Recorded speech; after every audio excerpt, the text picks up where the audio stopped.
up, I know I'm working harder than I should be. It should just be nice and relaxed and floaty. Yeah.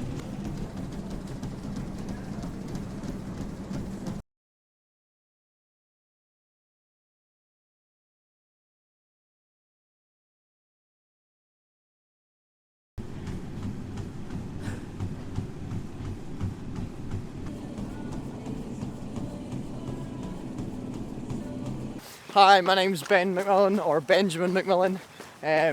I run for Central AC and Stirling University. I'm currently living in Stirling, do all my training in and around Stirling University, which is the uni I attend. And yeah, basically been a runner for the last, what was it, end of 2023, maybe the last like kind of 6 years now. Kind of got my background, my start in swimming, and then joined Central AC when I was a young child through my mum, who used to compete for the club. And kind of did a bit of triathlon for a wee bit. Ended up breaking my wrist, and just kind of naturally just progressed to, which wrist was that? My left wrist. How'd you manage that? It was actually a Central session. It was actually, you remember the Beasts from the East? Oh yeah. In 2017, 2018? Back in the day, yeah. And we were doing a roads rep round the back, just around the back of the castle actually. And basically just hit some ice, fell on top of my wrist, rolled, and ended up fracturing it and breaking it in a few different places. He says running is not an extreme sport. It's actually full contact. Yeah, exactly.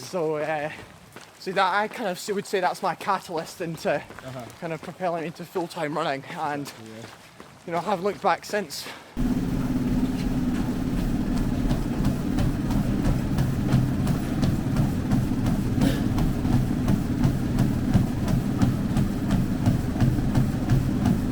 Yeah, I mean, you've had a lot of ups recently as well. And yeah, you mentioned being part of Central AC, obviously you're coached by Michael Wright. Yeah, correct. The infamous Michael Wright. Yeah, infamous. Instagram famous. How much of an influence has he had? Huge. On your athletics career? To date? So much, to be honest. Like, I wasn't really coached by anyone in particular. Derek kind of has the group in Central, but never really kind of took me on. And it was actually me and Tom Grimar. We were just kind of floating in between, just doing the general sessions, but had no real like week-to-week structure. And it was kind of the end of 2020. Michael decided to, as he always says, hang up his spikes and chuck himself 110% into coaching, and ended up taking me on, and has basically just seen like just, I wouldn't say instant success, but like we've just hit the ground running, and we've just gelled so well together that like I've thrived as an athlete and he's thrived as a coach, and he's done the same with Tom and others, and he's done a lot for me. He's just so dedicated to kind of everything that I want to do, just go around here, and you know, I couldn't be more thankful, and like I wouldn't be going to Washington without him. So a lot of that is down to what he's done for me over the last couple of years.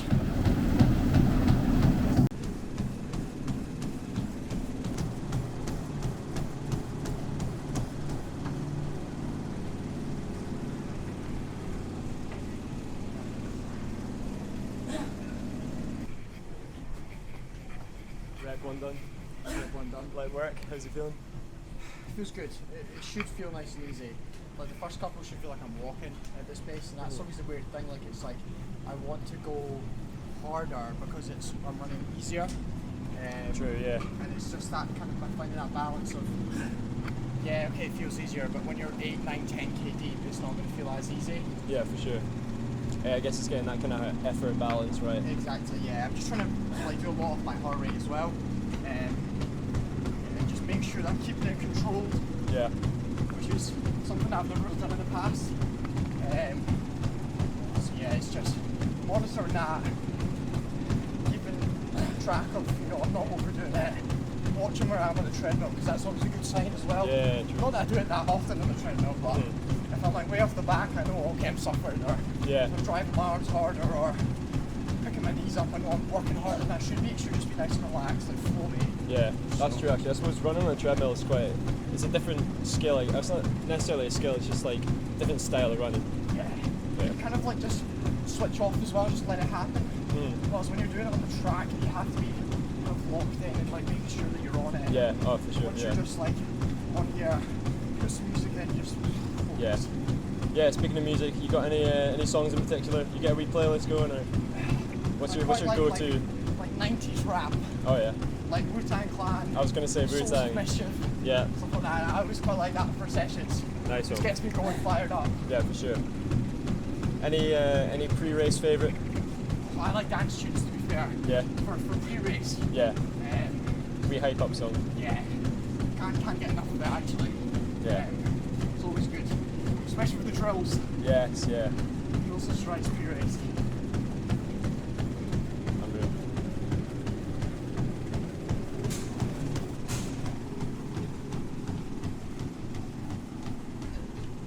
Yeah, you said you had a lot of positives. A big one being obviously your coach, just the race director for the Monument Mile Classic, which is where you managed to break forward for the first time. Correct, yeah. 357 mile. That was if I'm not wrong, you were the first Scottish person to do that on Scottish soil. Yeah. In 36 years. Yeah. That must have been a pretty good feeling at the time. Oh, it was kind of just unbelievable. Like that whole event was, I wouldn't say it was teed up for me to do it, but there was a whole host of other guys from Scotland that were meant to be in the race, and just as always happens, people drop out on the lead up to all the races, and I was on a bit of a high coming into that race already, having come. Well, I thought I came third at Bucks, but I got done by the photo finish by 0.001. But like I'd never been in that position before, close to kind of a medal or anything on that stage. Took that into the next week, ended up running a 13:51 5k, which was at the time it felt like a complete fluke. So I knew I was strong, knew I had good like tactical speed from racing 3 rounds of Bucks. So I just came in, was like, sit on the pacer, give it a go, and if it like. The thing was, I just wanted to commit to running the pace, and if it didn't happen, it didn't happen. Yeah. But if it did, it would be phenomenal. And exactly, and I trusted it. I trusted the way the race was set up, and you know, people have asked me a few times, like, "Oh, did you know that was a thing and all that?" We'll just keep going up here. And to be honest, no, I didn't, because to be honest, I hadn't looked into it that much. I just wanted to get another good consistent run out. And as I said, if that meant I broke 4 minutes, I broke it. If it didn't, I didn't. And I think that showed in the way that I raced, where I just went for it and just let the fitness kind of take control and trusted myself and just got In terms of fueling actually as well, is there anything in particular you try and stay on top of, anything you like using?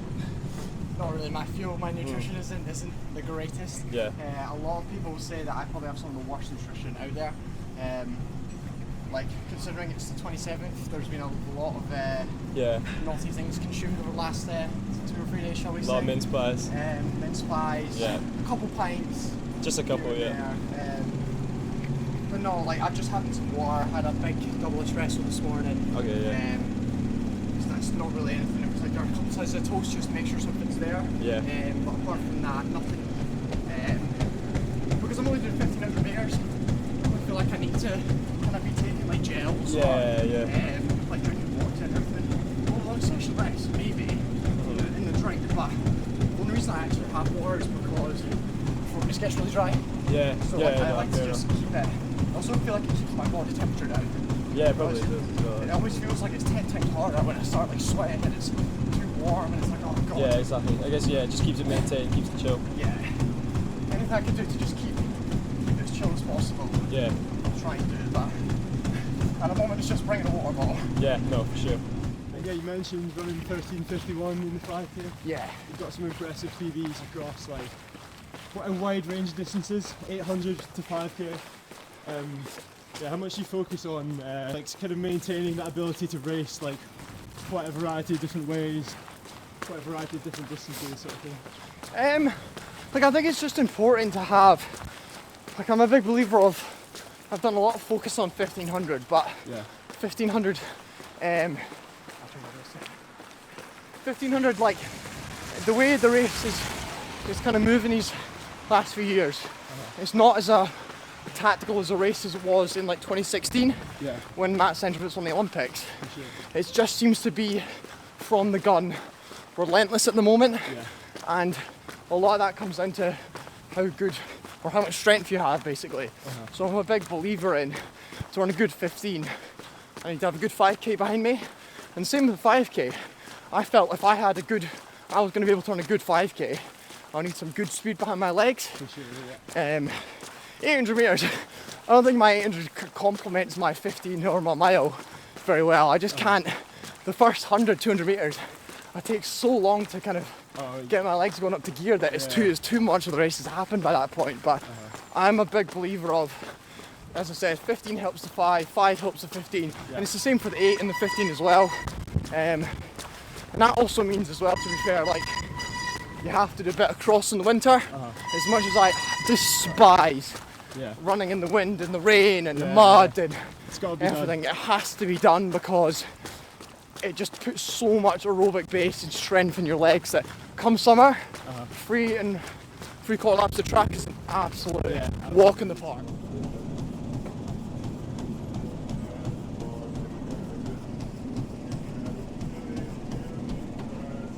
That 4 done? 4 done. How you feeling? Not too bad. Not too bad at all. 315s? Not playing ball today. Really? Last time I did this, it keeps resetting. Last time I did it, it was just like we keep going all the time. No, nightmare. It's kind of annoying me, but Yeah. just trying to keep my heart rate under 170. 170? Is that your threshold heart rate? Is that 170? It is, yeah. Yeah. So yeah. Right. 315s? 315s, 4 done, as we said. Yeah, I'm gonna do one more 315 and then I'll do the final 5 at 310, try and keep it under 180. Yeah. Nice one. That should be that. That's the first 4 that flown by, so Yeah, I know, it's went by really fast. hopefully Light work. leave this one. I'll get back on here and everyone see more.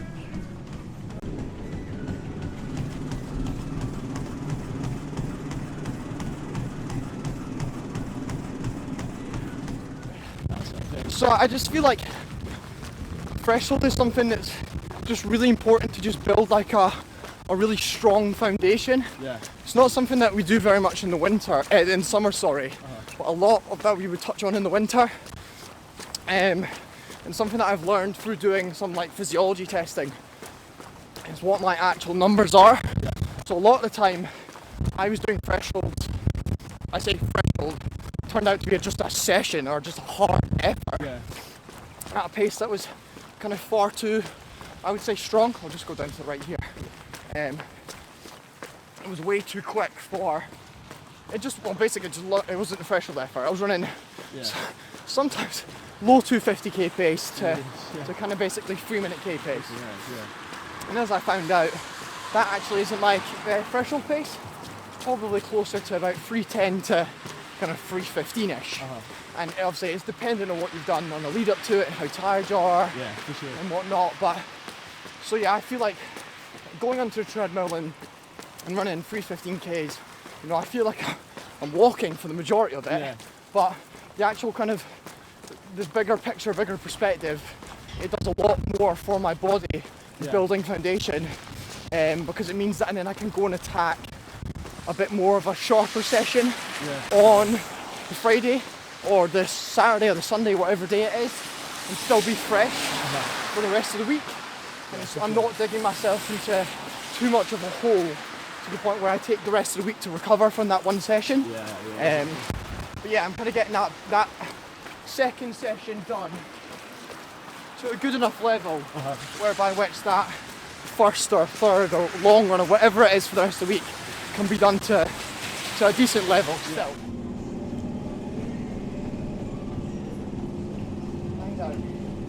One to go. It's gone by fast. So you're just going to see my progressive descent into sweatiness. Yeah. 9k's deep in the treadmill. What's your favourite track / location you've raced on in Scotland? Has to be Stirling. Yeah. I think just because of where it is. Sub 4 as well. Yeah, and like there's no stand, there's no tree, like there's just trees. Yeah. Feels 4 lanes, feels really quick. Yeah, it's superb. Nice one. Who's your all-time running idol? Sport. Can be from anywhere, not just Scotland. Has to be Kenenisa Beckley. Yeah. Goat, in my opinion. Good one, yeah. Over the cross, road and the track. Me too, for sure. Yeah, pre-race meal, what's your go-to? Anything you eat particular race day? If it's in the morning, I'll force down a porridge. Yeah. Hate the texture of it, but it has to be done. Yeah, I don't know. You're a better man than me. I don't think I can stop. But night before, Nando's. Yeah. Pre-race Nando's. Yeah. Love it. Okay, night before. Yeah. Or Pizza Express, depends where we are. But Okay, race. it's done me work. If it works. It's done me some good, that's for Yeah, sure. for sure. Your favourite race you've done, or like the performance you're most proud of, what would you say? Has to be the Game Series Manchester Grand Prix in 2022. Yep. 1500? 1500, coming off the back of my win in the 1 mile. Yeah. I don't win very often, so to go kind of back to back Yeah. each week, like Good result. a good result, good PB, good field, which there's a whole host of guys in there that they run deep in the 330s. Yeah, yeah. So to beat them on that day, like You ran 340 on the day? 340.6, yeah. So that which was is your actual PB still my too? PB. Nice one. Which I then went and did 2 weeks later, the exact same time, in an even more tactical race. Oh, right, well. And only got beat by 2 guys who run sub 335. So like again, Yeah, that not a was bad just, result like, that whole at period all. was just superb. Yeah, Nice yeah, one. To be my best. good stuff. 2 more reps? 2 more, 310. Heart rate is nice and chill. It's just rough baseline, but I always like if I did this today and I was sitting in the 190s, Uh-huh. and I would know I'm feeling not great, so I would Yeah. take it back. But today we've been okay. Yeah. So yeah. Good stuff. Yeah, that treadmill's giving you some grief. It's just as I'm meant to go. Honestly, know. every time I thought I was going to be okay there, but I might have to start cutting the rest out a wee bit. It's only like a minute Yeah. 5 to a minute 10 extra, so it's not much. Good stuff. Moving on a wee bit from training now as well, you've got 2 younger brothers as well. Yes. Are they sort of gunning to get some of your time, do you think? Already, they're already looking at the power of 10 Yeah. and looking at what I did when I was their age and comparing and seeing what I know cross country courses can change, but they're like, oh, I ran this time when I was under 15, and Yeah. it's as annoying as it is, I'm actually really proud because like their drive and desire, like no one has to tell them like you need to go for a run or Yeah. you need to do this. They do it all They just themselves, love it. No, and yeah. they just love the sport to absolute bits. Yeah. And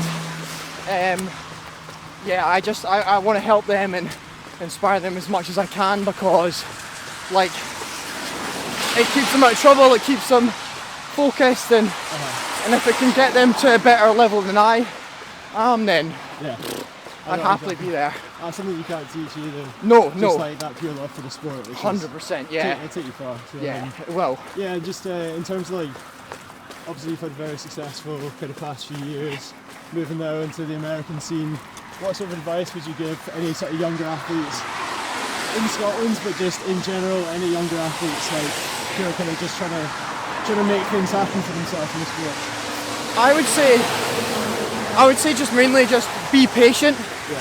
Like, I wasn't particularly good at under 13, under 15, under 17 level.